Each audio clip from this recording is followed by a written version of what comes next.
Welcome back to Blast R6 EUL. This is stage 2. It is the final day of the group stages and it is the final game of the group stages coming up shortly. My name's Ian. This is Fresh. That is Fabian. Hey, I haven't said it yet. This is Fresh. And that is, I can't do that with your name, Fab. Sorry. Go on. I can't do it. It's impossible. VP versus Koi is how we will close out the action today. VP need just 5 rounds to secure themselves top of the group. Let's talk about them. Let's take a look at this roster. They've got a unique playstyle, Fresh, a tad dated, arguably, yeah, but it's working for them.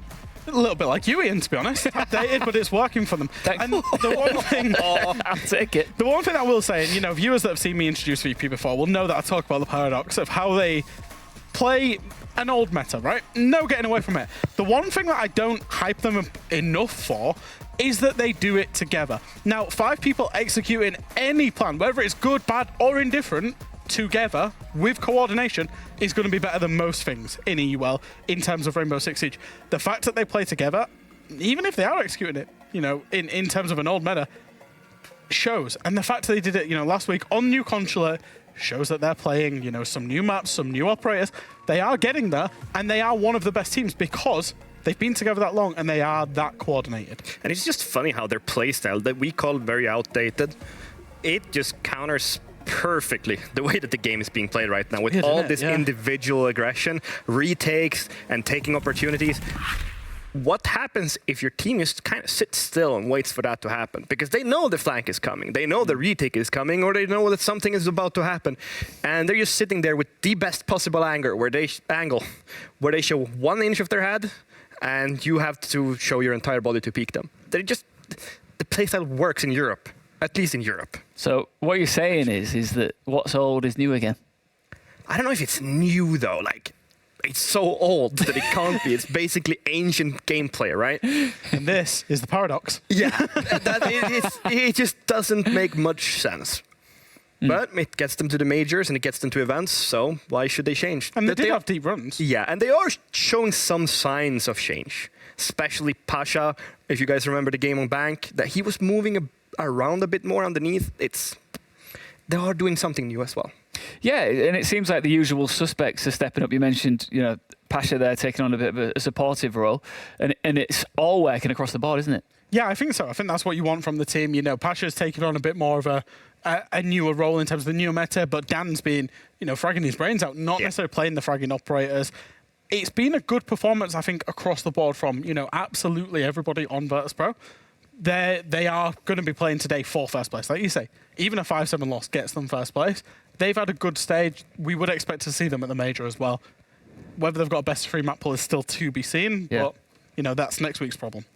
Yeah, and you can't really put a price on getting those 5 rounds because it puts you in such a tremendous position. 3 opportunities to make your way to Atlanta, of course.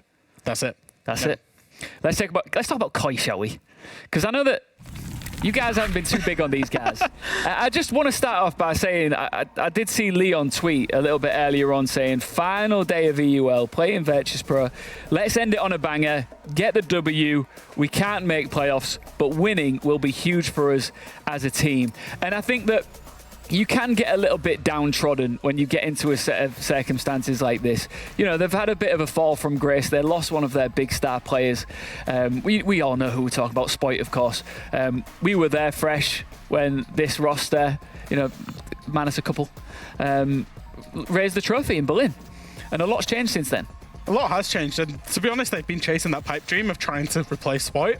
They potentially have done that with Jigsaw, because Jigsaw has come into this roster, and what has been an utterly miserable roster, let's, you know, put it how it is, and he has had a good stage and built in confidence ever since, but from the rest, it just really hasn't been good enough.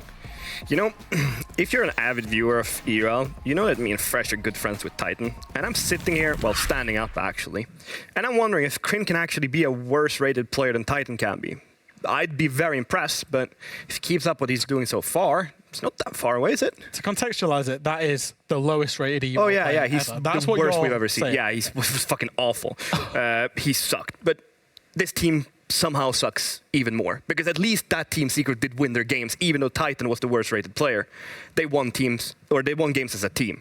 They say it's not a team right now. they need to just do something because they have 1 point so far. They shouldn't have had that. Secret should have won that game in regulation. They messed up. Koi needs to just, I don't know, focus on the qualifiers because... Give me some positive feedback for Crying. I can't. Yeah, I know, but like... No, I he's can't. old. He's a good dude. The thing He's a is, good dude, big muscles. We've both worked with Cry. He's a great player. You took him on G2. I was there at that time. And then I teamed with him as well. That player has got so much potential, but it's all about him in his own headspace. Yeah. I think when he was on G2, he completely shut down in his own headspace. When I was with him on Chaos, he had to be a leader in a failing team, and he did that well, and that kept him in the league, and he ended up winning a major. But if his headspace is shut down again, it's going to be nigh on impossible to get it back. But what you mentioned is he was a leader in a failing team. This isn't a failing team. And he also has another person that's a lot in charge of this mentally, which is Leon. And both of them are performing horrifically. So they just need to step up and get their head out of their ass. Well, I think your predictions have been a little bit off today, so I'm hoping they prove you wrong today. Let's see. Koi is going to win 7-0. Oh, no, don't say that. All right, let's find out which map we're going to. Why did he have to do that? Why did he have to do that? We're going to Clubhouse to wrap things up here, Fresh. Yeah, so, I mean, the Russians are always going to leave and want to play Clubhouse for the longest time. This roster has been a team for years, genuinely. And they've always left Clubhouse open. They will always play it against absolutely anybody. However, their stats of late have not been the best in the terms of the last few times they've played it. They're certainly not the formidable opponent they used to be. It's a map they play, but they're not as good. For Koi, it's been a high preference map. You know, I've got it over the last 6 months for both teams has been number 2 preference. I'm not necessarily that surprised to see us go here. It could be preferences, as you say. It could also be that if you look at Virtus.Pro and their last performance on it, it was a loss against Into the Breach. Yeah. Where they were messy. Yeah. They were very messy. They were losing a lot of these basics that they never really used to miss. So maybe Koi is hoping that they do that again. I think Virtus.Pro have definitely shaped up in the edges, and it's not going to be allowed one more time. I think Koi wins 7-0, simply so that I can't jinx another team. You've lost me so many Twitch channel points tonight by telling me. You shouldn't some it's gone to G2, then some it's gone to Wolves. Now I've gone on to the Koi. Maybe I have strong beliefs, but you know, it matters what you think in your heart. That's what you think in your head. There was an old saying that you would never take this Russian team to Clubhouse. Yeah. That again, it has faltered over time because teams have found them out over time as the meta's evolved. However, I would still, on the balance probability, say I think VP's won this bomb phase. I think that if you're Koi coming into this, you're playing for pride now, aren't you? Obviously, you've got that qualification. You can drop to the open quals. But prior to that, right now, it's about getting some form of a positive footnote on what has been a disastrous group stage. Yeah, I mean, they're going to have to play in open qualifiers. They're going to have to play against teams they've probably never heard of. In all honesty, unless they're all over the tier 3 scene, which they might not be. So they're going to be playing against unknowns. They've got to have something to take into it. In terms of, they've got to have at least a good performance. We saw them get a point, like you say, against Secret. Don't think it was a great performance. Even if they lose today, I want to see them have a good performance against one of the top teams. So they've got something that can start that momentum. We saw Wolves, it's still not all over. We saw Wolves in stage 1, where they had a very similar performance to how Koi are playing now, still make the major. So it's not over, but they need to take something from this game. It's looking rough. And when you go up against these lower tier teams, as you're mentioning, they play such a different game. Like, it's a completely different ballpark you're in. And they do things that are so unpredictable. So either you need to be on top confidence-wise so that you're at least individually performing better than them because you are better individual players. But you also need the basics. So you need either or.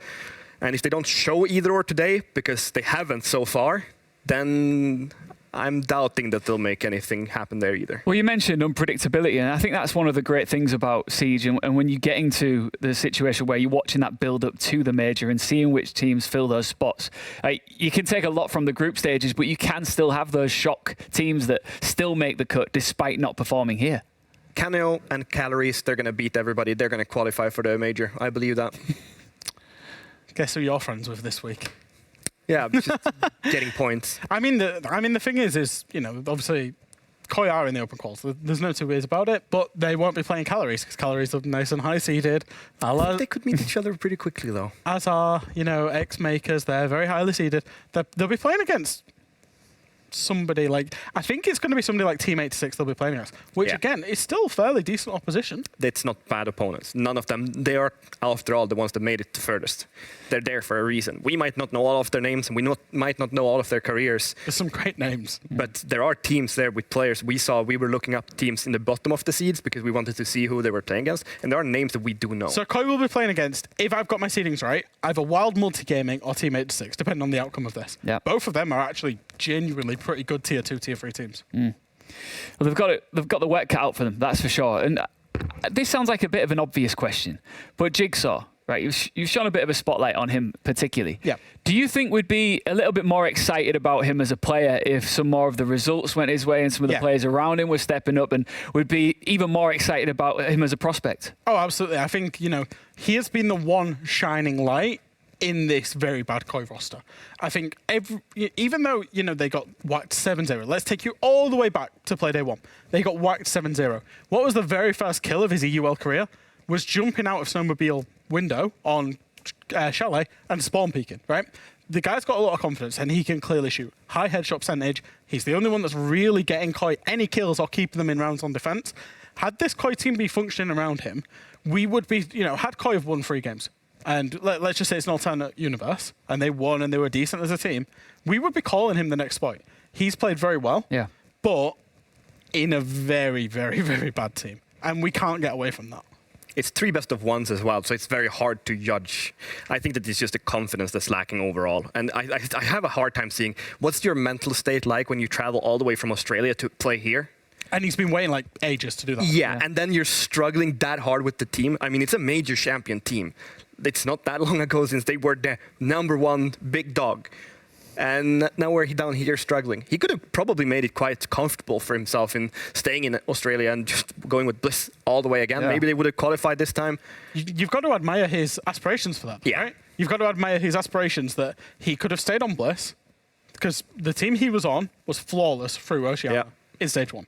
He could have stayed on that, gone, basically flawless again, gone to the major again, gone to SI, but he wanted to be on a team that he believed could have the potential to go and win majors. Ambition. And then they've got nowhere near that. Yeah. I kind of feel bad for that, but you still respect it. He believes in that. He believes in that team. It's just up to the others around him to build that back up. I mean, we're just getting. If he's lucky, he can go on a vacation really soon back. Yeah. And then he doesn't have to be so sad.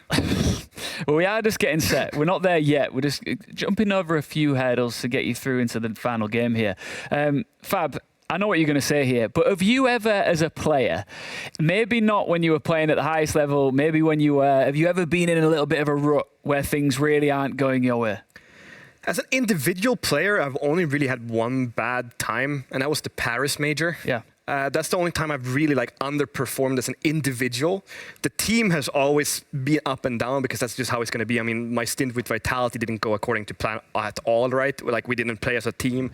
It was really weird, like me on support operators being the most entry engagements, stuff like that doesn't make any sense. So as an individual, I haven't really struggled. But when you do, it feels like you're letting everything and everybody down around you, because you can do so much better. I think up to Paris Major Grand Final, I had a 0.8 rating, awful numbers. And you feel so lost. I can only imagine how it feels to be in a team where the entire structure feels as lost as I did as an individual. Well, thank you for sharing that. I felt like therapy for us right there. I'm hoping that in this final game, Koi well and truly find themselves. I'm showing a bit of bias here and I don't care. VP versus Koi to close out our final play day of the group stages is right now. Fluke, Cap, take it away.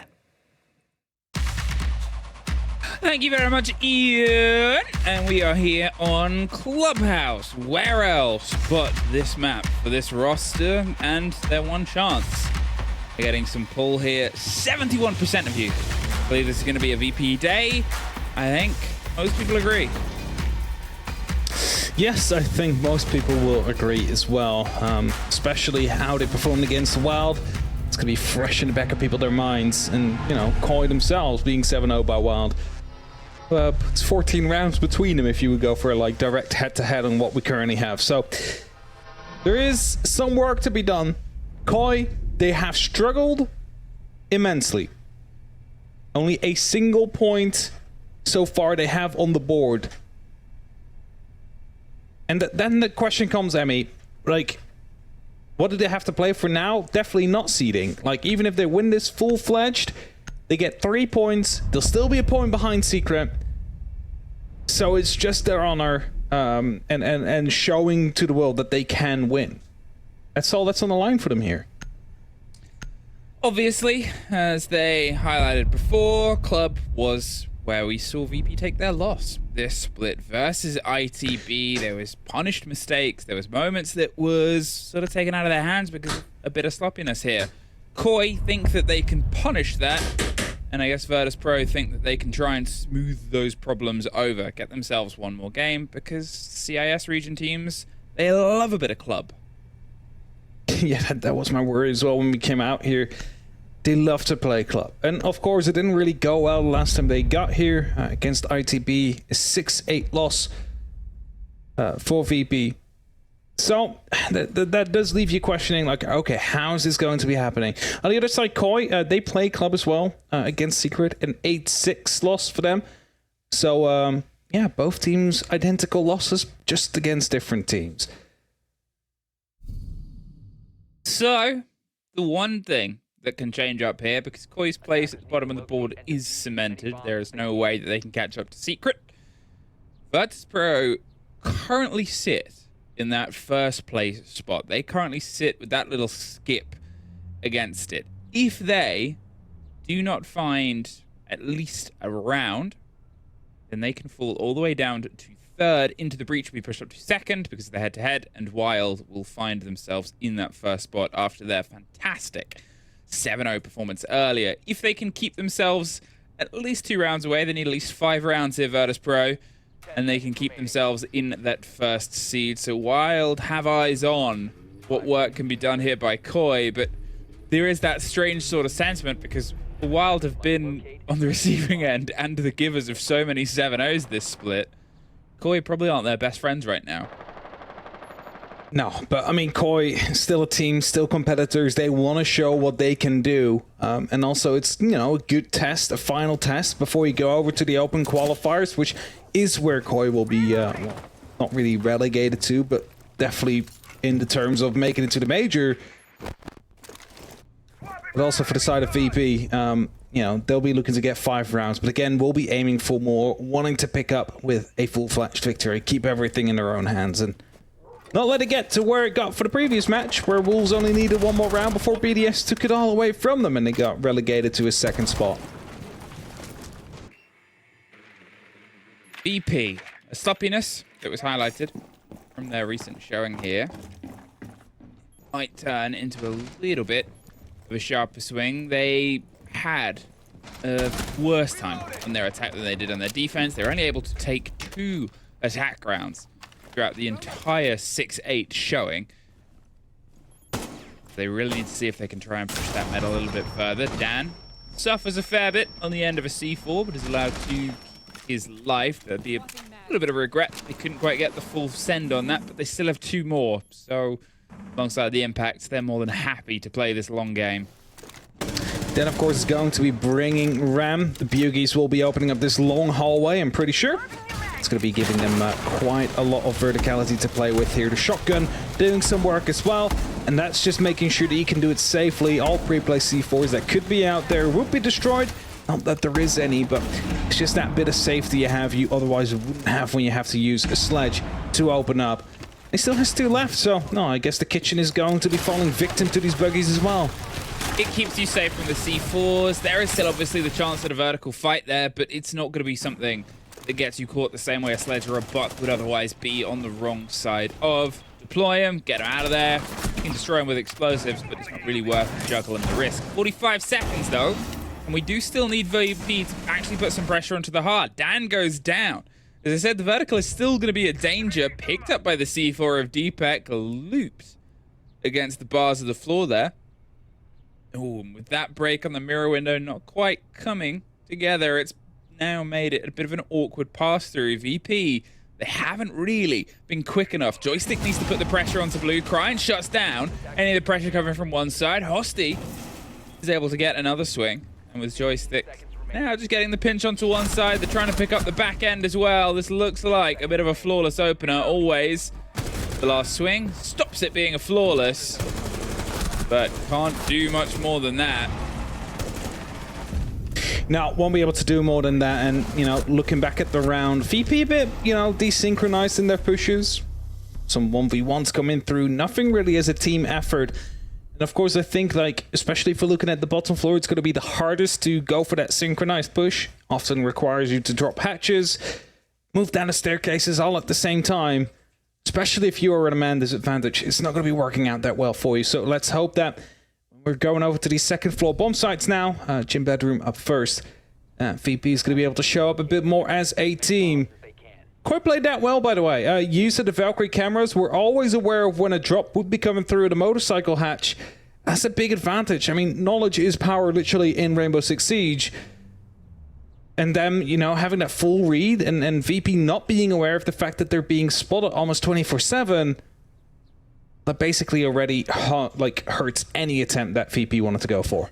When there's no pressure, you can sort of play with a little bit more confidence, a little bit more bravado. They were good at eking out the space. They know what VP's weakness is. On that time sort of clear, on that make them second guess, make them double down. Obviously the play against the C4, the swing up back against the vertical. Yeah, on this side, though, they don't quite have that full pressure of time. They can get themselves in and maybe a little bit sharper. Kryan's going to see how much time he can waste on the back end with Hoxty offering themselves some support. How long until they are forced out of that position? It's quite logical that we see an extension of Koi over towards Cash. Make sure that you have the opportunity to find support onto the highway if there is going to be approach there from the side of Koi. But they seem to be aiming more towards the actual jacuzzi wall. EMP is about to be tossed in by Dan.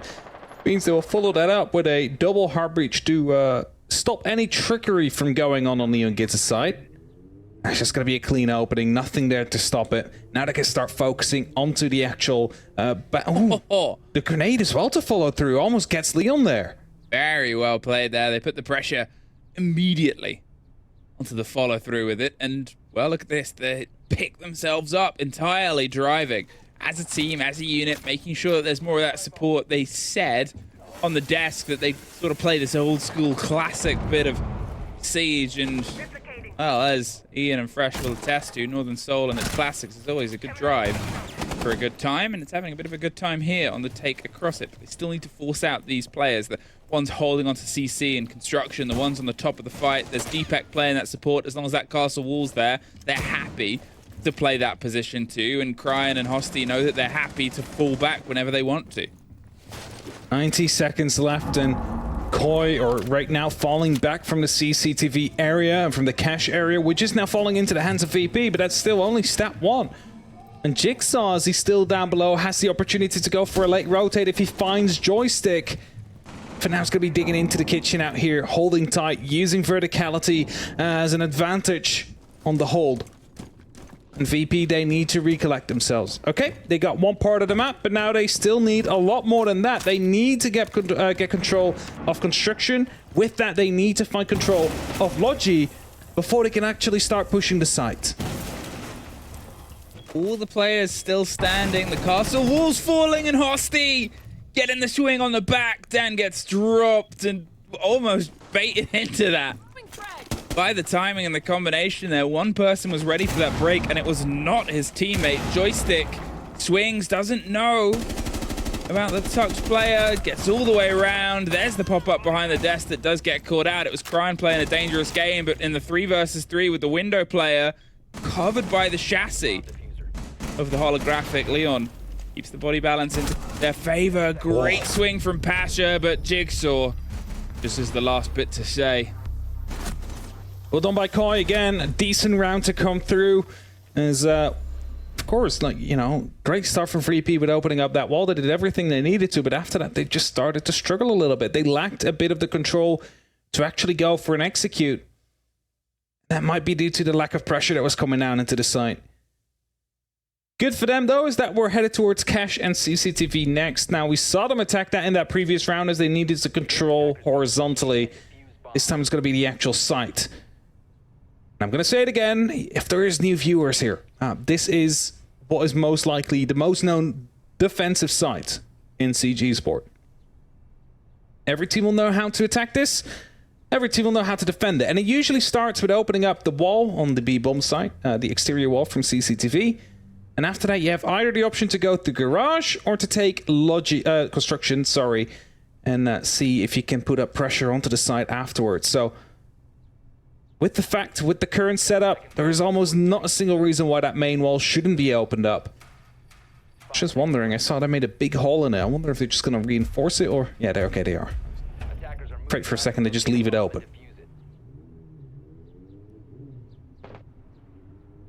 Koi could get themselves the perfect start here. The 3 rounds in a row, and yeah, I said there's something of a more of a struggle when we get towards the attacks on this side, when we see that Virtus.Pro weren't able to make those connections themselves. Throughout this, it's sort of being proven every single step, every single game. Now, when you have a look at the flip side, Koi was a similar statistic, but you know, the momentum here of having 0 pressure is always a factor. It's always something that can play in the head. Worried Hosty had disconnected for a second there. It's always worrying when a player just suspiciously stands in place. I think there's a new visual change where if they're wiggling, it has the legs do a full walk rather than like the shoulder shuffle it used to be, and it makes me just see people walking on the spot, which terrifies me. A lot of damage being done to Always. Hosty in a very aggressive position as well. Near that main lobby door, gets blotted out by a drone, instantly falls back. He doesn't want to stick around and see what might come to find him. Grenades being tossed in towards the small steps. Not going to be able to find anything, but that means that VP have a good grasp on the bottom part of the garage. They just need to find the mezzanines right now, and as Leon is taking an aggressive fight, he's being fully flashed, basically locked in place. No moving for him as Jake takes a lot of damage himself as well. Doing his best to hold out as the Bees give some of his position away. There just needs to be the follow-up. Hosty gets joystick though, buys themselves a second of space. They do pick up the kill. There's a second follow-through there as Jigsaw's really fractured and pretty beat up and hurt by the back end of it. The break of the hold, they still have this pressure underneath, and obviously with Hosty being able to get the kill from it, it draws attention. It brings this idea of we've got to go and try and take that fight. We've got to make sure there's something on the end. Pasha does go down. Yeah, Frostmat caught at the top of the stairs. Of course, can get himself out, but will be helped up as it is going to be VP continuing on towards this main push. And I don't think there's anybody watching from below right now, except for Dan, who is still quite close. And that means that Hosty, once he gets the call, has the opportunity to go for the Nitro Cell. And that's exactly when the smoke canister will find Pasha from Deepak. Hosty now activated as well to try and go for the roam, but he gets shot at, which means that he knows he's been spotted, and that means he's occupying a single player right now. 20 seconds left, a 3 versus 3, and Always gets the grenade and goes for the plant itself. Dan picks up the vertical. They got to try and make some motions here. They swing for the fight outside, but it's well covered. A 3 versus 1. Jigsaw could not get the connection in time with post plant here, and it's a very tricky one to try and bite back in. Always pops around and cementing himself a couple of kills, and the plant itself. VP finally activate themselves to get the round. Again, that tertiary site, CCTV cache, is that site where they need to find those victories.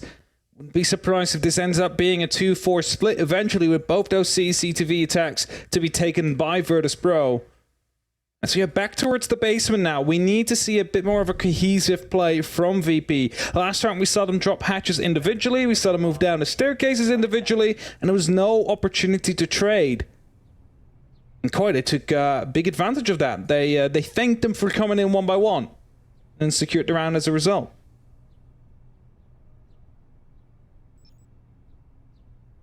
Okay, they get one of their rounds, and they might be getting themselves closer towards a second. If they do, then they're at least confirmed second. They at least have the showdown against M&M, I think it would be, from the opposing group. If they fall to third, they're up against Wolves, which I don't think anybody really wants at this moment in time. We can start actually getting things jotted down in pen on that sort of balance list. And I guess it's always kind of nice that up until the very last game, we're working out the seeding.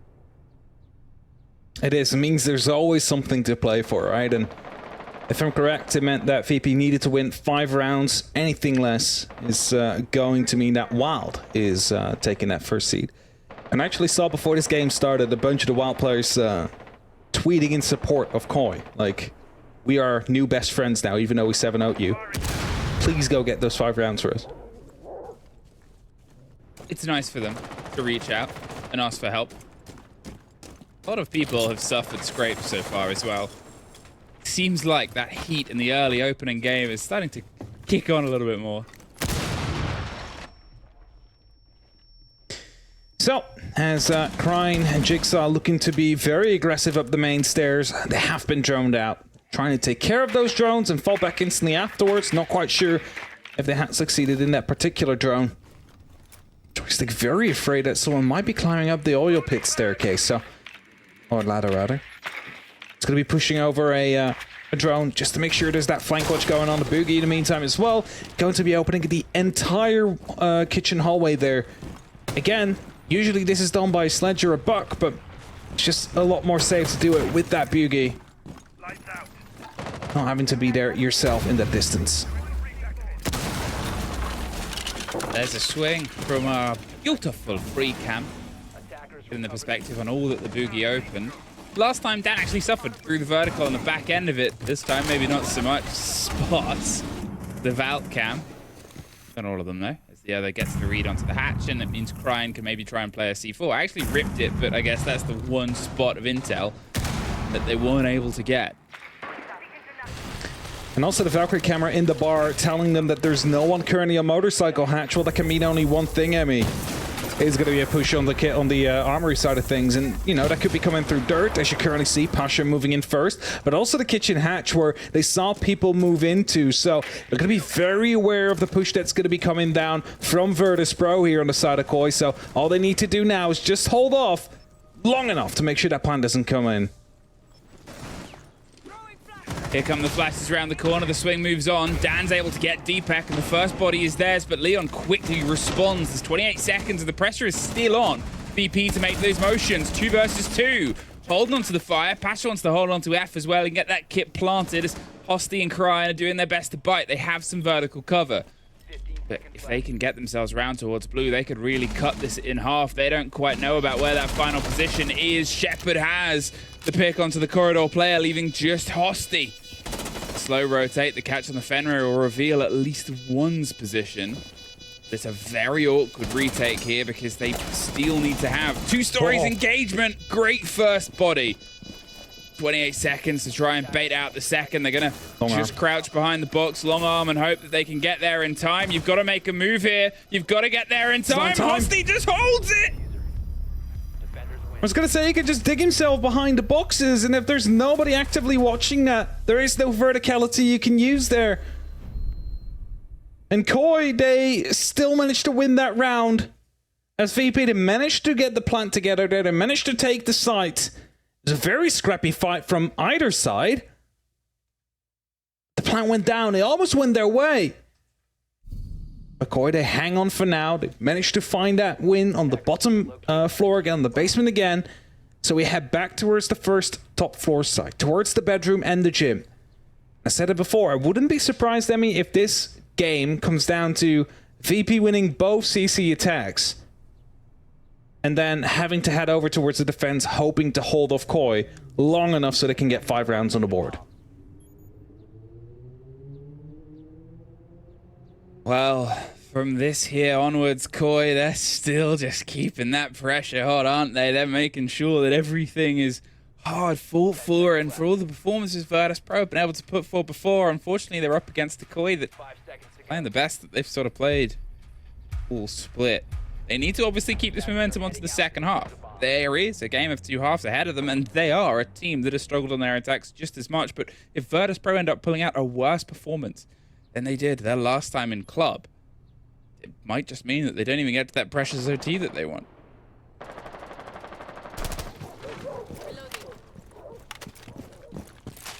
See a full attack coming out from the CCTV and cache side this time from VP.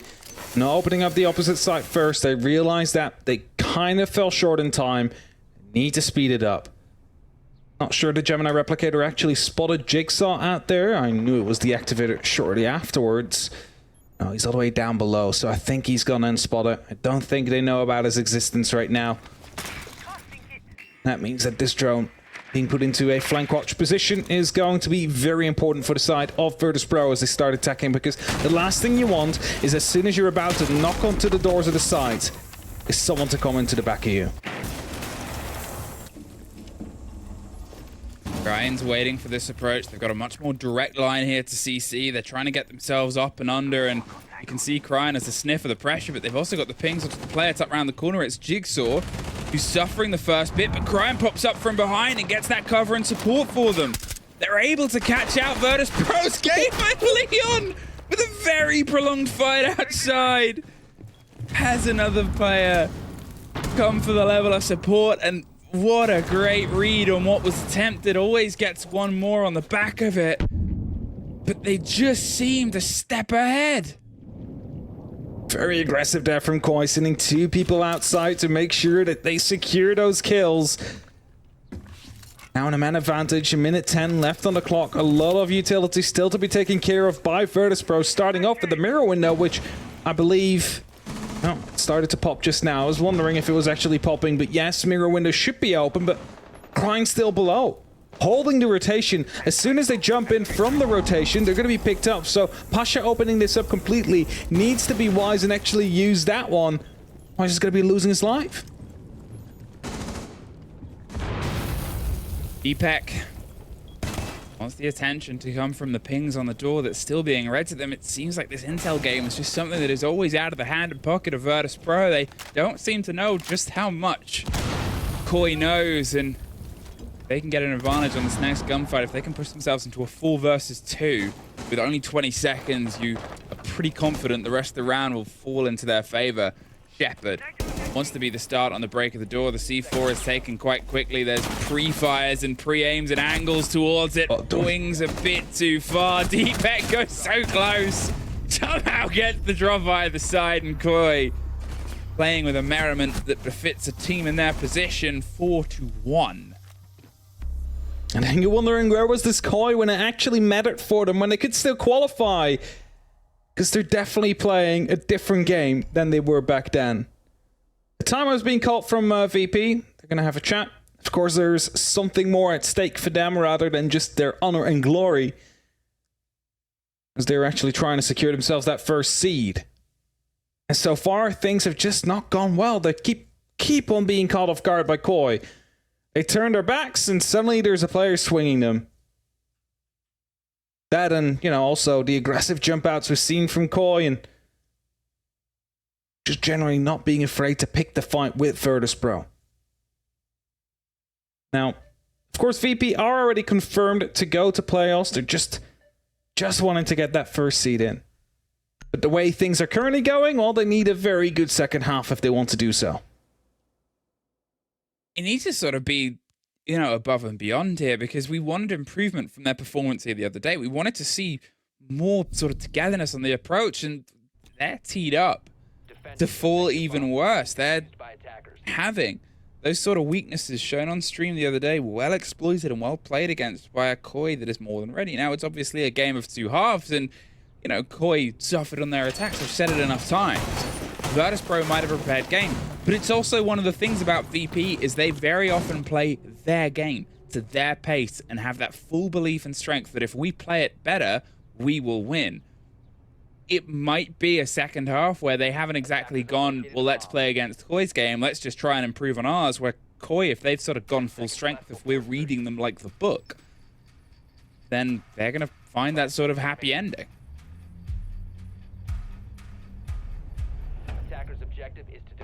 Now, VP really need to be winning this round. They've shown they can do it before with quite some success as well. It was a comfortable round, managing to get the plan down in a, what was it, 1v3 situation in the end. Skewed around on the back of it as well. And it started by opening up that main garage, and instantly afterwards, a lot of utility towards Leon gets his position on the rafters. Now, that came with bees, that came with grenades. As the garage has opened up, that means Leon will at some point start receiving pressure. He's looking for drones. He has 2 of these, you know, anti-drone screens up there. It's going to be making sure that there's no information going to be given with these observation blockers. And that's just the player walking by. Or was it the Gemini? I believe it was the Gemini replicator. Shepard getting their route through. They obviously, you know, fought through onto this site. It wasn't a clean take as before. The reason for the conversation is it's not quite the full confidence. There's a bit of a peppering through of bullets. That means Shepard has to be a bit more courteous to the damage that might come his way. The role of the Rook, not the most common pickup. And, you know, Shepard's still cautious, waiting for somebody to offer some support here and spray through in case somebody does go for the peak. But it's a protest. They're more than happy to take their time on, apparently. Just got to make sure it opens up safely. You do not want to lose someone on opening up that wall. And if it takes 10 seconds longer, well, it takes 10 seconds longer. Leon just drops down from the skylight, from the mezzanines, gets himself a kill. Dan drops right after as well by the hands of Jigsaw. And VP got surprised by 2 more aggressive plays here. Joystick, making sure that nobody gets caught in the same trap that they had before. A take onto Deepek. Tears through the hole. The second one allows Pasha to really move their way up. They don't have the exothermic to smash through this wall, so it'll be a hop or a potential rotate. And there's the hop and the motion, and they're now going for the plant. The goo mine will buy them a little bit of extra idea of what's going on for the take. There's the bit of damage, the break, the attempts to spray over the top, but it's not enough to stop it. Cryan moves in, goes for the fight onto the rappel, can't get it, can't get the follow through. Jigsaw does find Shepard, and Hosty is able to get one on the back of it, leaving just Joystick below. Now he has the grenades to maybe play against this. He's going to hope that they're going for the plant. Gives the game away where he is, and there's Hosty to pick it up. And it is a 5-to-1 half for Koi. Well read by Koi. They're not instantly going for the diffuser. They realize the last person was downstairs. It's Ayana. What does that mean? Grenades. So they hunt instead of trying to get that diffuser. An important call to come through, otherwise it would have been a 1v1 with yet another grenade in pocket. Could have just as well gone VP's way at that point. But a great half from Koi. 5-1. VP, they need 4 more rounds to get themselves secured first seed. Attackers need to locate Brabuni, if you please. That's the wrong That's the wrong one. stat. I must have sung the wrong song. It's my fault. Yeah. Different song, please. Not the French version. Brabuni, bring us the stats on this game, please. Hey, no, that what? Okay, no, that works. No, that confused me. Yeah, no, it did. Yeah. I saw Wild's logo. I'm like, they're not here, but it is down to VP. They need 5 rounds or Wild based on the 7-0 they got earlier. 5 seconds to insertion. Went from maybe not making it to maybe getting top seed. Objective is to locate a bomb and It's crazy how things can change that quickly, right? All's between first seed and not making it is a 7-0 win. And Koi's still chasing their first. Not that it matters anymore, because they're out. It's always nice to have. And I think they're 2 rounds away from finding themselves to their first victory. The openings start coming through. Now, the same counts here, or is here. That is also kind of for VP. You need to see a unified attack. We cannot see Koi players going 1 by 1. As the castle barricades are being opened up, it's the slowdown that was being put in place by VP that's quickly destroyed. As the hatches open up, some are left soft, some have been reinforced. It's Koi that's doing a lot of work very quickly here. And I'm not sure if they have a lot of pre-placed drones, but it seems like they're not worrying at all about a potential roamer being around. If Koi can get their foot in here, if they can try and carry some of that momentum over, I mean, it would be another sort of game where nobody really expected it to go the way it has. I don't think anyone expected it to be this 5-1 half here, but A bit of a break they're doing too to try and bait out impact. There are the chance of those being thrown in. There's still 2 in the pocket of Joystick, but he's not quite in the position to fight back against them because they also have this wall to contend on. Jigsaw's holding and hoping. Nobody expects him to be in that position that early. Boy, they seem to be prepping themselves for a bit of attention here onto blue and onto the back line of Kitchen. Not sure if Leon gets actually spotted Joystick out there. As he's out and about on a bit of a roam. Could be really devastating to Koi's attack here. Drone still driving around. Have they seen him? They're still hunting.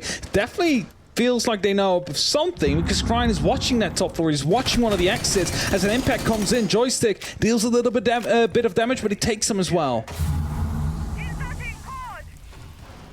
Cryin wants to get the lead in here, hits the procs and realizes he just sort of kind of deep dive behind it. The flashes come out, always in Jigsaw, find one apiece, all in a sort of threaded fight there. Cryin gets the back end of always though. The risk and the surprise was worth it. He gets another! A huge connection there from Cryin, leaving just 2 VP players left. Leon's going for the plant itself. They have some safety. It's just Pasha left. There's suddenly 2 kills threaded. But with Leon getting the kit down, Pasha's got a lot to bite back in. They've got 1 player stuck just in on the corner of the hard wall. They didn't know about Koi. They are up 6-1. And what a difference this Koi makes compared to the previous games we have seen from them. Actually working together as a team right now. Everybody is connecting to the game as well. VP, well, what was it? How many rounds did they need to not go into 3rd seed? Emmy, was that 2 rounds? I believe so. It was either, I think 1 leaves them level and ITB get the head-to-head. So yes, so that's what I was thinking VP, as well. VP need a 2nd round or they fall down to 3rd. And the difference of falling down to 3rd is they'll be playing Wolves in the first best of 3 rather than M&M. And it's just... A fall from grace. What a day. What a day. No result from these 4 games has gone in a way where you're like, yeah, that makes sense. 10 seconds to insertion. Well, VP, 5 seconds to your 1st seed might be a bit out of reach right now. Let's first try and secure that 2nd seed, shall we? We've been so hyper-focused on that 1st one that we completely forgot about the 2nd seed they still needed to secure. Bedroom up next. This is where they need to start their flawless run on the fence if they want to be making a victory happen here for themselves. Currently, teams 1 to 3 all on 7 points, so any point for VP would be enough. Again, 5 rounds would still be enough. They can still lose the game. Selmas are deploying. It's going to mean that there is going to be an opening that VP will have to worry about on the CCTV side of things. Deepak is waiting for any help so he can start opening up the construction wall, if that's where they're coming over with the Dokkaebi. Impact's EMP will be tossed as soon as they figure out where the actual claw is. That's a sneaky one, and not one that they've been able to find. And they're not going to double down. They're not going to risk it. It's an awkward place to root out and a very good place to deploy one. Now, there are obviously ways to get rid of it. You could roll a grenade if you desperately wanted from a hatch on the opposite end if you're feeling very confident. Oh. Now Jigsaw's waiting very patiently here. He knows about a player that's inside a gym, but just wants the player to dig in deep next to the actual window. As he starts moving himself, is going to be taking care of the mute jammer. Now they definitely know about the player that's down there. Jigsaw is just holding off. He's just waiting at where the rotation supposedly is. Still the electric claw they need to find, though. It is pinged up top, so that should be a free opening for the side of Koi. They're going to roll the grenade through, try and get anyone that might be trying to play against it. There's breaches on either side, and they'll pop off just to give them the angle, but oh no, the claw is always going to reactivate. They'd only got the 1 pocket EMP to use after the missed one previously. Oh, that's it. They only had 1 left, and it took a while before they actually got their heart breach on, and, you know, they didn't wait for Deepak either. A grenade will eventually take it out, though, so it means that they can still open up, but putting down an extra thermic on what is left of this wall is going to be very dangerous. They need to make sure there's no one watching on the opposite side of things. Especially looking through a mirror window, of course, not really in danger. The grenade from Jigsaw is going to be making sure no one's inside the bathroom. The wall will open up, and they have themselves an opportunity to push through now with 30 seconds left on the clock.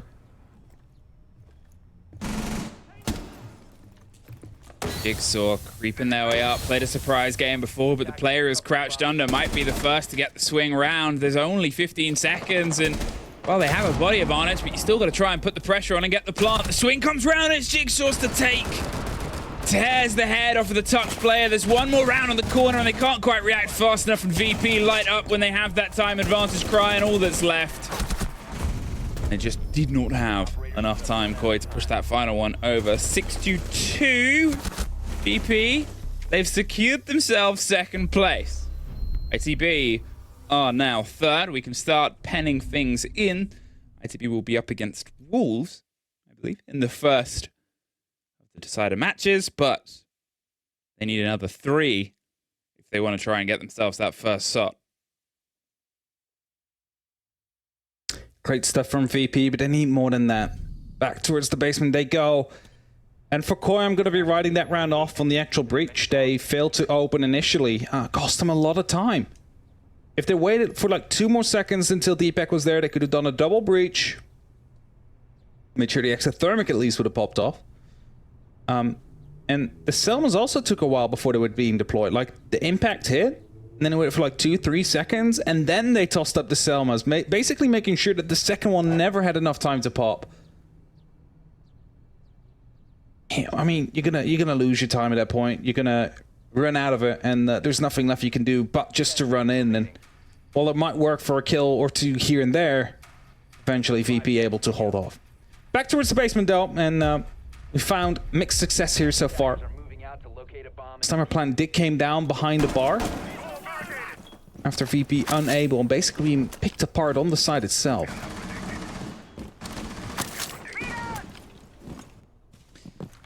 Koi, I mean, maybe they go from having no pressure to some pressure to try and push this game over the edge.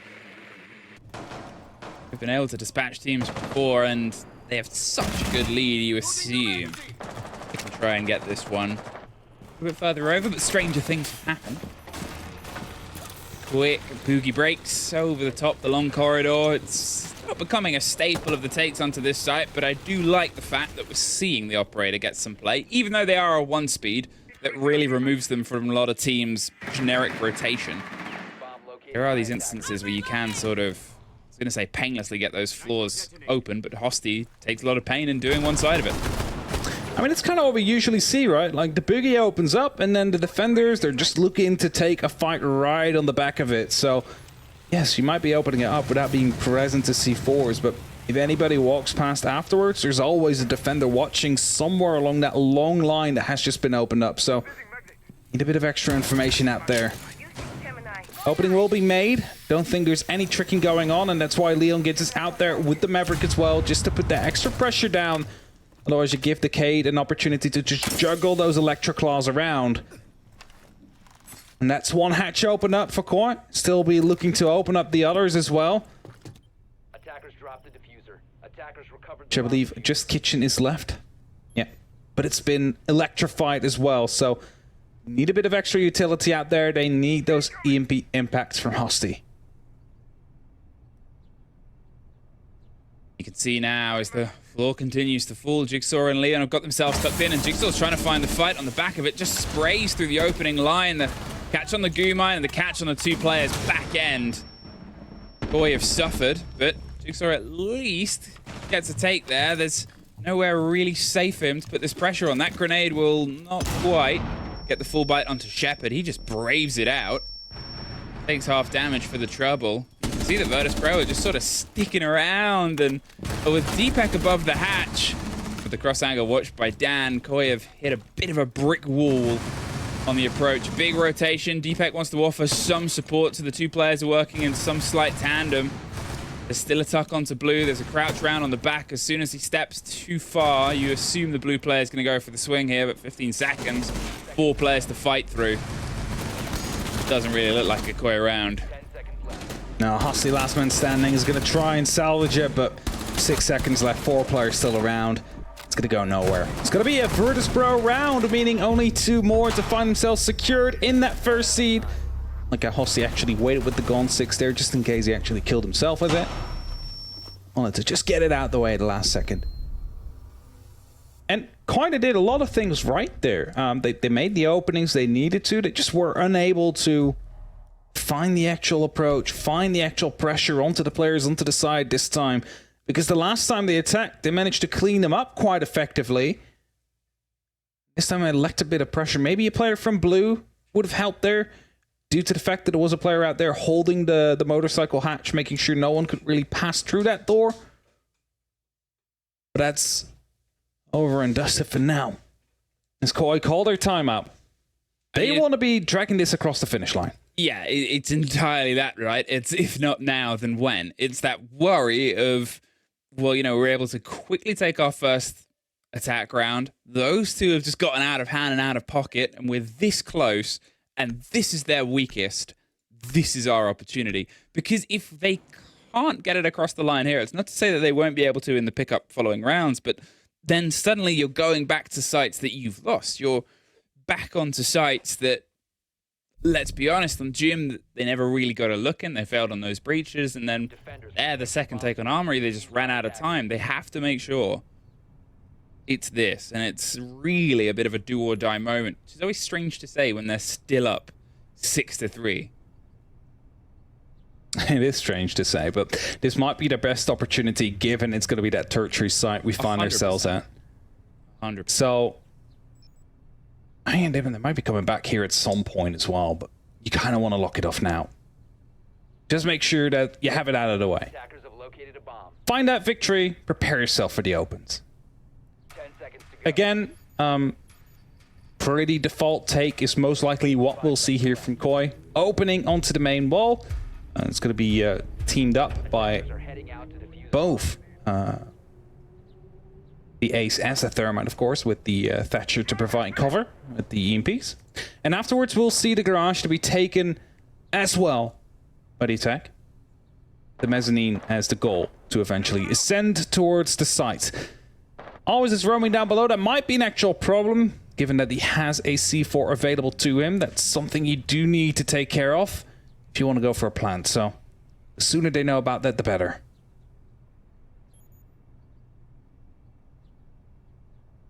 Quick break and breach onto the CC wall. Leon's going to watch it out. It was pretty standard setup takes from their opponents before. They have that same stretch, a couple of players off towards the gym bedroom side and construction to make sure that they can't just be swung onto on the back end and have some peer and protection towards this, the player that is otherwise tucked up as safe as they can be.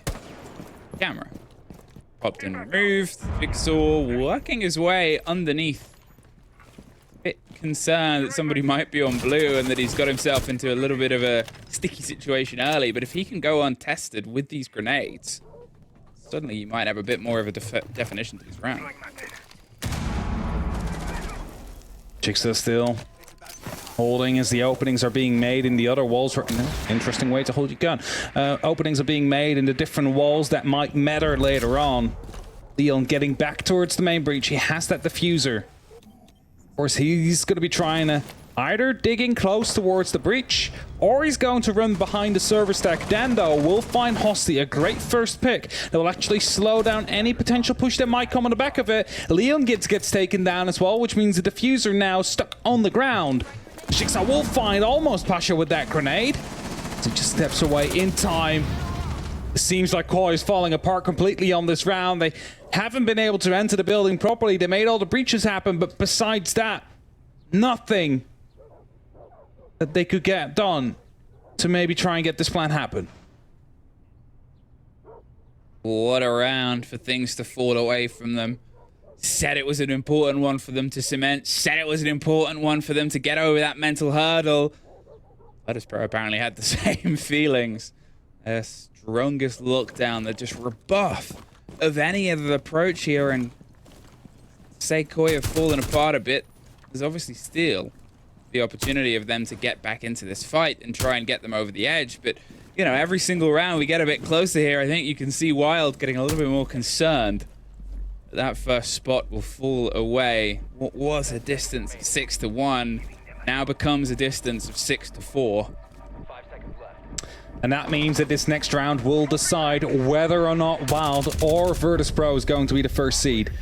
Now, the last time we had that was between BDS and Wolves. They were facing each other, then Wolves got 1 round short as BDS locked it off and took that first seed. Are we going to get a repeat story here? Is this going to be Koi locking it off with just a single round, removing VP from that top spot? It's strange how we, at the start of this playday, we're throwing all these ideas, and I was messaging Sprabuni about, oh, okay, well, there's this, and you know, there's this, and this possibility, and being like, that's not going to happen. This isn't going to matter. Every single game, pretty much without fail, has had us in this situation where we've suddenly appeared on the, oh, this was like a 0.2% chance of happening. Oh, it's happened. Oh, this is, oh, then, you know, they're not going to get 5 rounds. They're down 6 to, oh, we are now 6-4. It's just, it's both very exciting as a final day, but also all of them have sort of happened a bit out of nowhere. Bomb located by attackers. Now, which team is going to give themselves a free day tomorrow? Is VP going to be able to find a round and with that secure themselves a bye? Or as well, cheering really hard right now for Koi to just lock it off so they can sleep in tomorrow and prepare for whoever is going to come up next against them as their opponent gets decided tomorrow after best of 3s. Koi pushing up quickly, hoping to open up Jacuzzi as soon as possible. Not wasting any time. Because we've seen them run out of time on their attacks. That's something they cannot afford. As the mirror windows are being set up. I love that frost mat down there, by the way. As soon as you make a rotation in it, jump away. And they might have a feeling like they can take it. You might actually catch someone off with that frost mat down there. But of course, if we see another grenade follow up right after they open it up, that's just going to get destroyed. A quick break and attention paid to it, and time was a factor, and this time they're being much more decisive about the breaks onto those hard breach. Much more attention paid towards the objective, towards the focus on getting the things that slowed them down massively before. Obviously, they didn't get construction all open last time round, which does limit some of the catching you can do on the players on the CC side. It means that they can sort of have the fallback on construction at least a little bit safer if, you know, the wall is still standing, maybe even break. But here, no messing, no fussing. Koi has done that first objective. I don't think they've seen the Frostmat Emmy when they droned the bathroom. Now, I'm not sure if it got destroyed by the Selmas. I don't think it did. And that means when Leon Gibbs might want to go for a hot dash through, and he steps a little bit to the left, he might get himself caught off, and with that, the diffuser dropped. So that's something to keep in mind for the late part of this round. Jigsaw's trying to find something with grenades. Is he going to find anyone? No, Shepard just delayed and actually stepping into it. His delay and looking through the hatch actually saved his life down there. Second one to be used. That is not going to be finding anything either. Leon Gibbs is right next to the wall. If he just jumps over, he might be picked up, but I believe he used an extra thermic to open it up, and with that, also the Frostmat destroyed.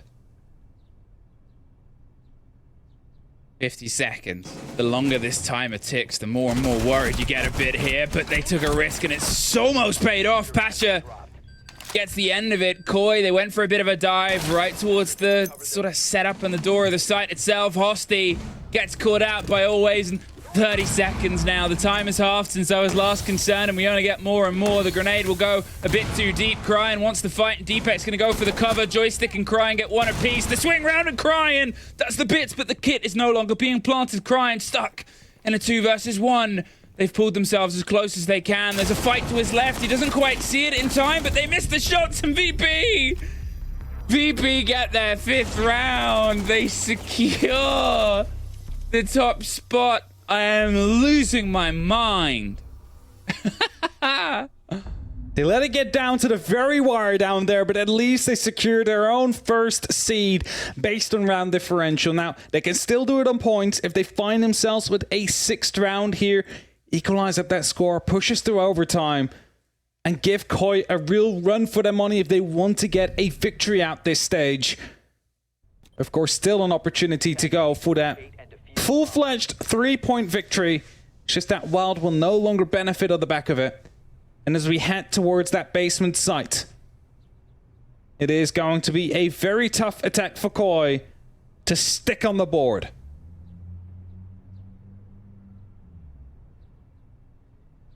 We said it at the time of the timeout. It was sort of it's do or die. And there was a part of you that didn't want to believe that you were right? There was the part of you that was like, oh, you know, surely. But it's such a big hurdle because teams build energy. Teams build momentum. And Virtus.Pro going from sort of the shrug off of the 4 rounds in a row from a 6-1 to a 6-5.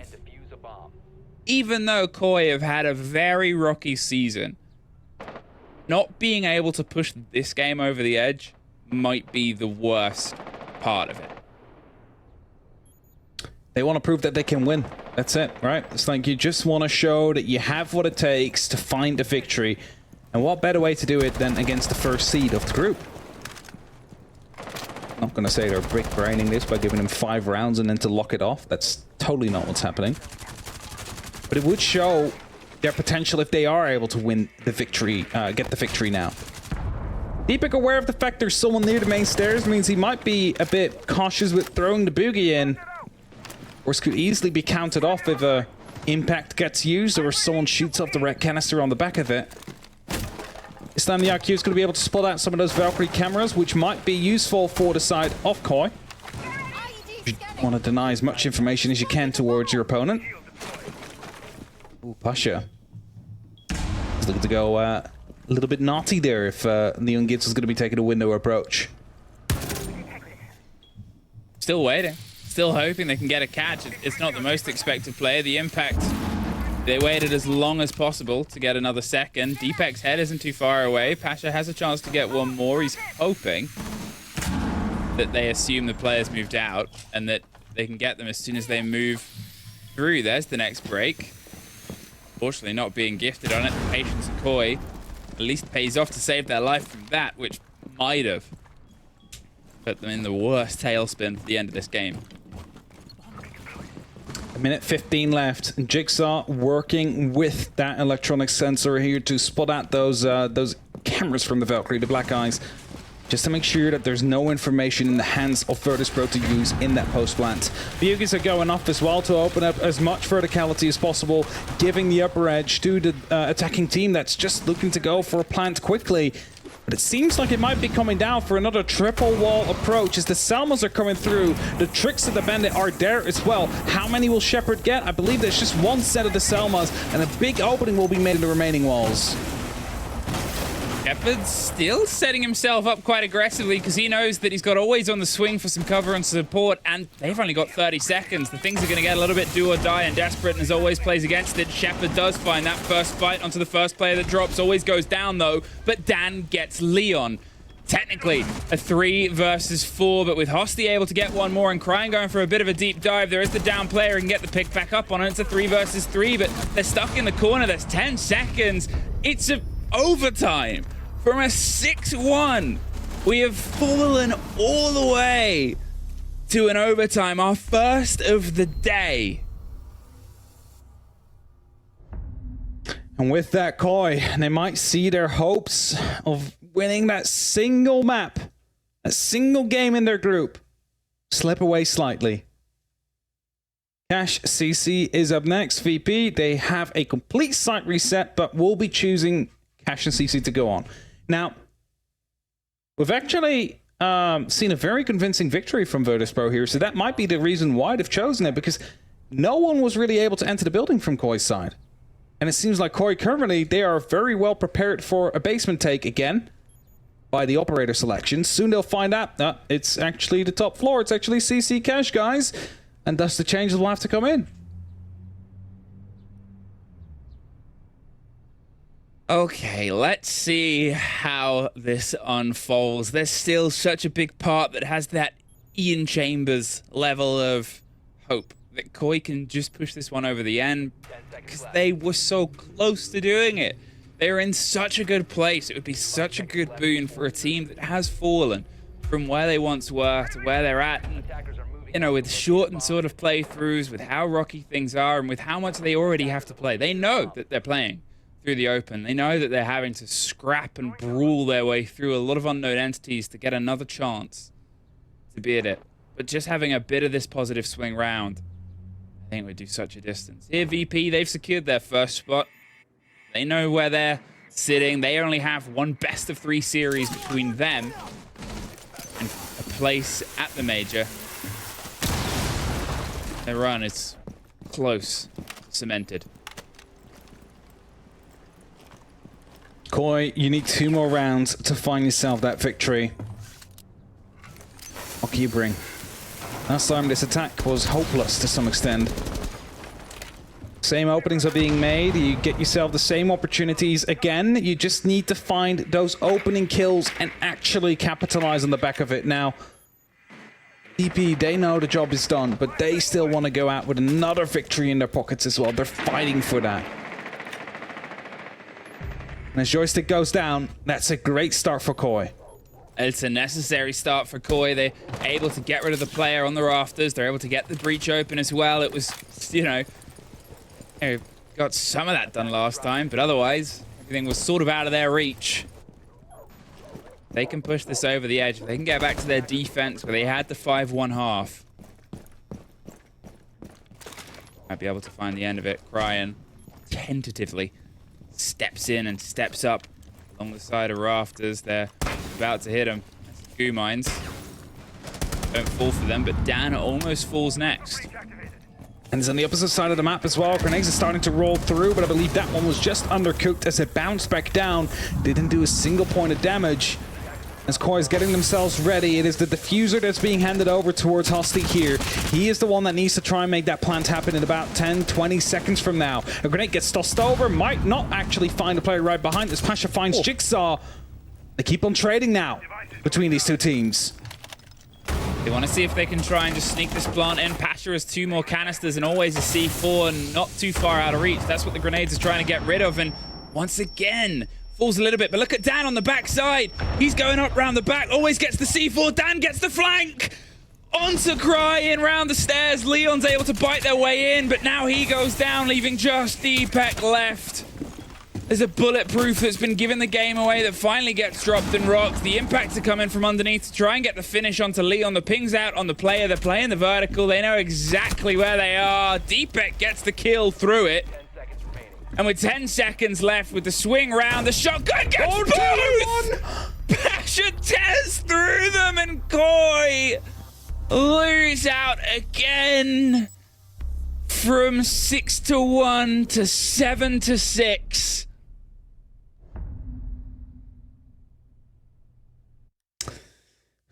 One pump, 2 birds there as Pasha closes it off.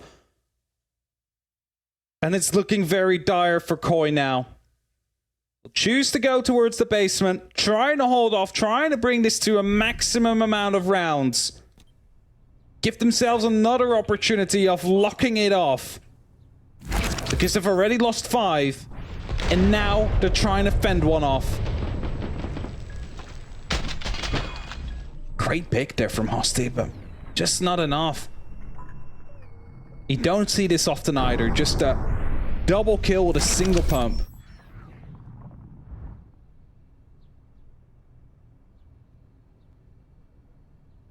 And a rehost on a game crash. 7-6, and it's devastating. There's no 2 ways about it. It is such a rough pill to swallow. And yeah, you know, you're up against the top seed. It was always the game that you went into, but it's just a bit ill-fated. It is rough. There's no sort of way to sugar it, unfortunately. And I'm using these words. I can imagine it's going to be filled with a lot more expletives when we do finally get round to Fabian on the desk.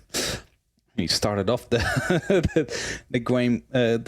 day quite expressive already, so cannot wait to see how he's going to be closing the day off. It's like, you know, everyone has generally experienced this play in this game at some point, is the words heartbreaking defeat come up on the screen. Yeah.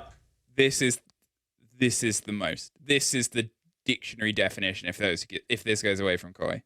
It is heartbreaking. It's whether you're a fan or not, it's just it's rough. I mean, you see it on Leon Gids' cam, right? Like the major, the one, they've won a major. They've attended many majors. I believe that one was from Sweden. It was the Shield out there. Shield, I don't know which one it was anymore because we've been there so often. Yavle, I believe. Was it Yavle or was it Jönköping? I think it was Yavle. Yeah, it was Yavle. Was it SI? No. I don't know anymore. It definitely wasn't Jönköping. That's what happened when we get there for 5 times in a row. Yeah. But it's like they've been to so many majors and now they just find themselves in a slump. And then they're so close to 6-1 and they just cannot lock it off. And that's just painful. And it's not just painful for the fans, but it's even more heartbreaking for the players themselves because they know what they're capable of. And it just doesn't work. It doesn't connect. It doesn't come across the finish line.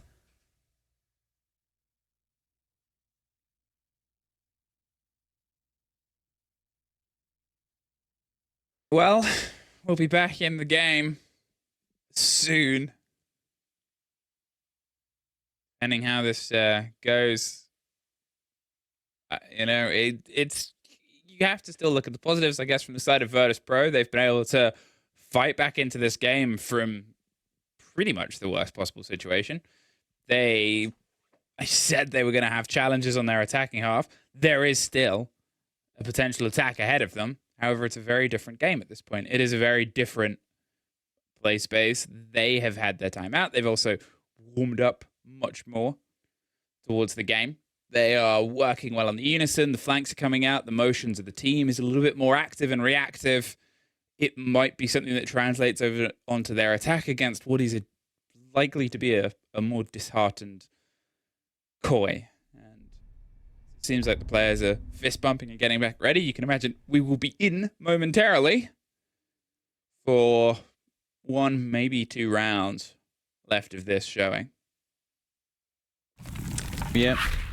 See maximum 2 more rounds to come through, but it could end in the very next one.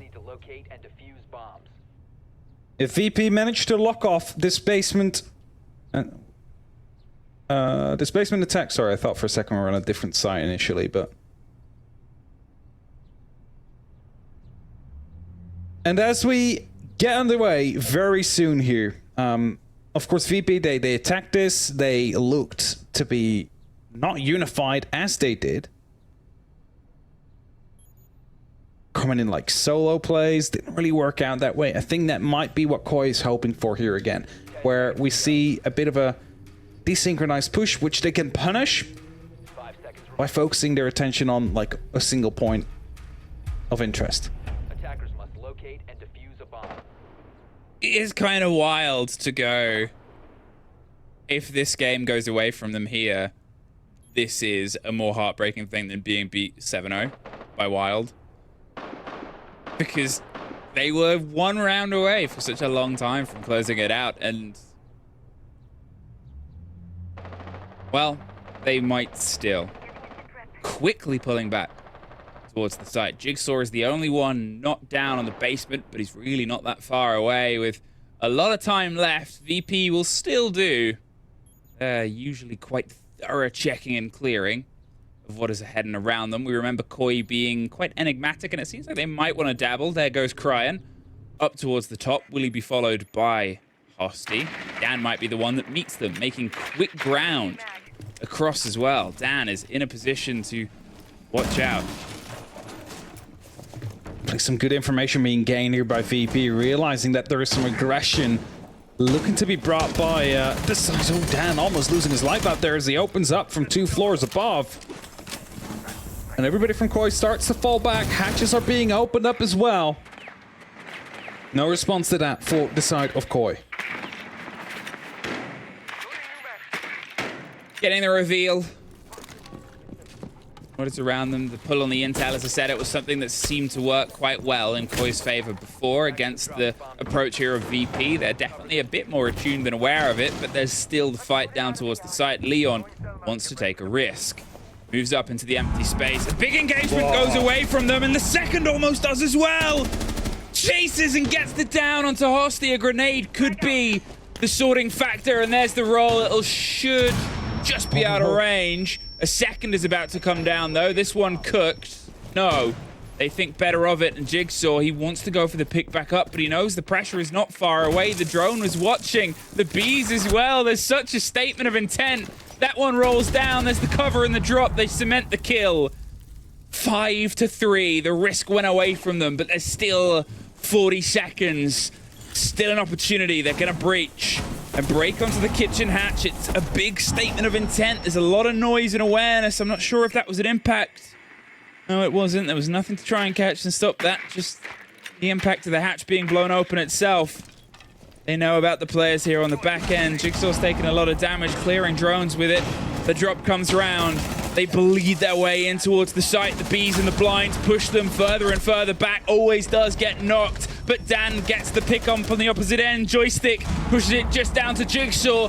The new Aussie pickup, the Wonder Boy that can do so much, has so much to do, and he can't. Virtus.Pro with a massive comeback. 7 rounds in a row. And for what's to be said on the desk, I'll say it now at least. VP, with smiles on their face, have done a bit impossible and impossibly pull back their spot on the first spot. Koi unable to secure themselves with the victory in the end. And as they tried to go aggressive over blue, that's when it all fell apart. They lost 2 players on the back of that little adventure. They almost lost Jigsaw as well, who went low trying to recover the player that was down. And in the end, VP able to capitalize on the back of that one mistaken play. They take that first seed. I mean, well, yeah, they've got the first seed, and if you're about to watch the death segment and Fabian, I recommend you have a Sensor Bleep ready, production. We'll throw it to a break before we're back with them.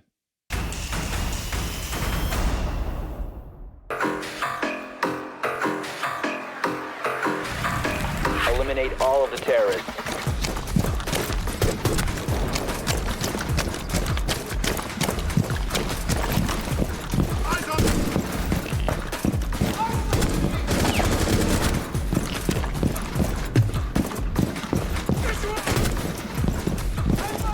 Hostiles remaining. Nice. 4 neutralized. Mission successful.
Enemies remaining.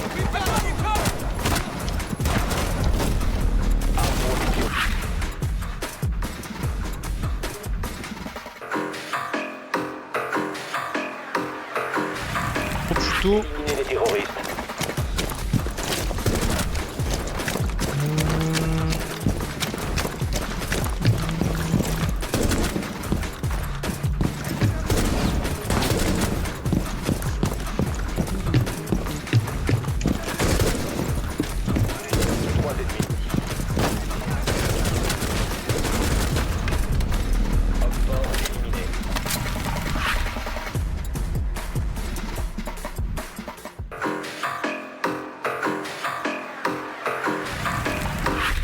Eliminate the terrorists.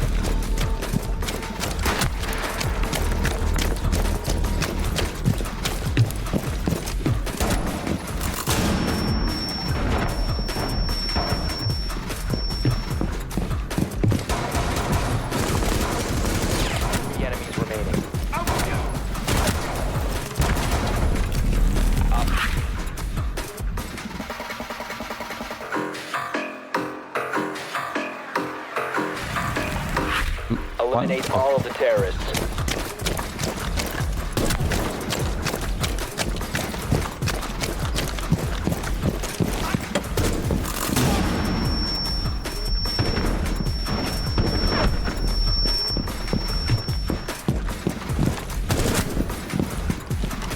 Three hostiles remaining. Okay. Op 4 eliminated.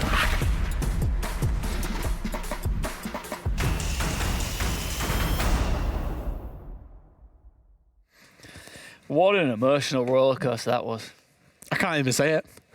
Trying to tell you it was an emotional roller coaster. It was an emotional roller coaster. It was a emotional roller coaster. Virtus.Pro beat Koi in a emotional roller coaster, and we're sitting around going, "How is this?" You know, I mean, I've got a soft spot for Koi. You know that. I know that you do as well. Maybe not this guy, but for Koi fans and for Koi, in that server, that would have been super tough. I mean, super great. Because you've seen the improvement into Super. What the hell has happened here? Yep.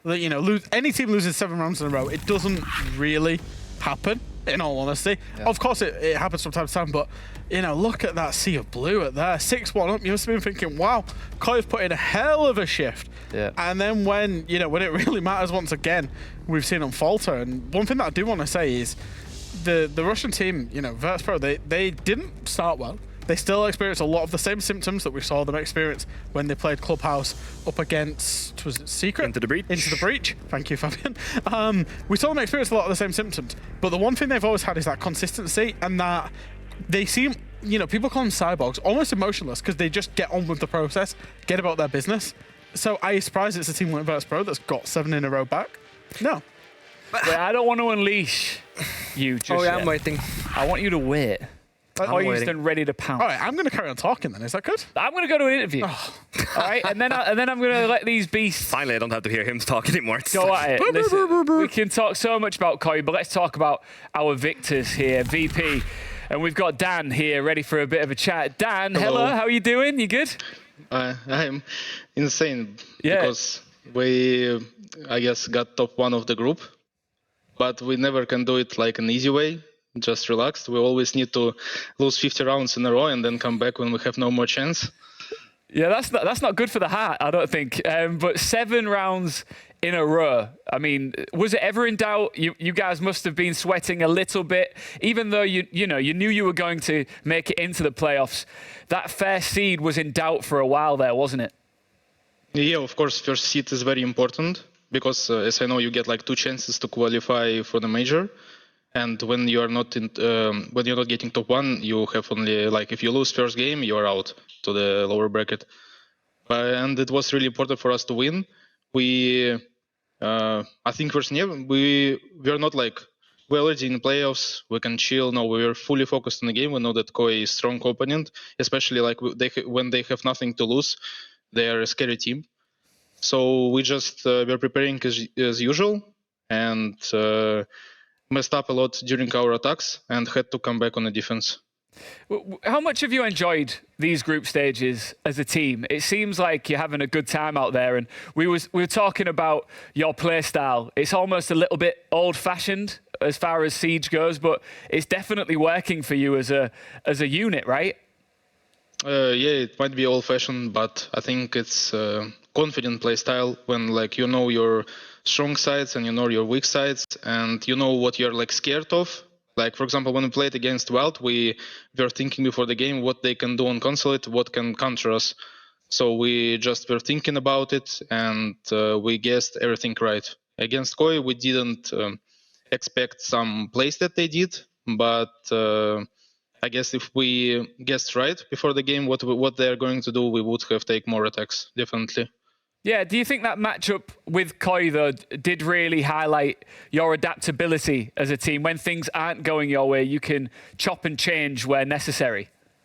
I think at first it highlighted that we never give up. Whenever feel, oh, we lost 6 rounds, it's over. And we just keep playing until the end. We are just fighting for our points and for the games. Even after we took 6 rounds, we knew that we are already taking top 1, so maybe some other teams would say, let's just run around, like have fun, but we were focused. We wanted to take a win there for sure. Dan, do you think we'll be seeing you guys in Atlanta? I never predict something like that. I just go step by step. It will be great if we will be there, but we need to work a lot still on our map pool, on our strats. So we just go step by step and focus only on the game that is ahead of us. Very sensible. And listen, a very strong performance, a very strong comeback here, and a strong performance across the group stages to finish top, first seed, and give yourself 3 opportunities now to make it to Atlanta. So I wish you the best of luck and congratulations again. Thank you. Cheers. Thank you very much. Have a good night. Bye. Cheers. Listen, I mean, I think that his personality and the style of conversation that we had there almost suits the play style, right? Patient, methodical. I mean, yeah, it's the same that we've always expected of them, just the play style. But it's so impressive that they managed to get down that far and just mentally not check out. I mean, I think that probably it's the only team in EU that I don't feel has any sort of problems with being in a deficit like that. Because I know that, if when I was on G2, if we went down 1-6, that map was over. That map was over. There was nothing to come back. We would be quiet in the communication. We wouldn't attempt as hard. We wouldn't make the same micro plays. We would try to do hero plays. And I think every other team in this league has that issue. They don't. Yeah. Listen, we've got so much to get through. Before we do, I want to talk about the schedule. I want to look at the groups. But I know that you want to talk about Koi, right? I mean, yeah. It's kind of sad to see a team like that, you know, because now they go into a game with absolutely zero pressure. None whatsoever. They're already out. They can't do anything to change this. Then they go up 6-1, and you guys, as Koi sympathizers, as I call you guys are all happy. Fresh is walking around, dancing around the studio, and then they somehow manage to choke out on the only little pressure that they've had this game, right? Because what other pressure do they have other than having to actually get it over the finish line? They wasted my time. They could have just lost 7-0 to begin with, so I could have been done with this day, you know? It would have been nice, easy, fast, but they had to break it out. And the thing is, as well, is we said for Koi, going into this game, they need to take something into the EU Open qualifiers. And I don't think they got anything. They went, 6-1 up, right? That's good, but then to throw it to... That it just compounds. It's falling at the finish line, isn't it? Struggling with that pressure. This is the first point they actually did deserve, though. I'll put it that way.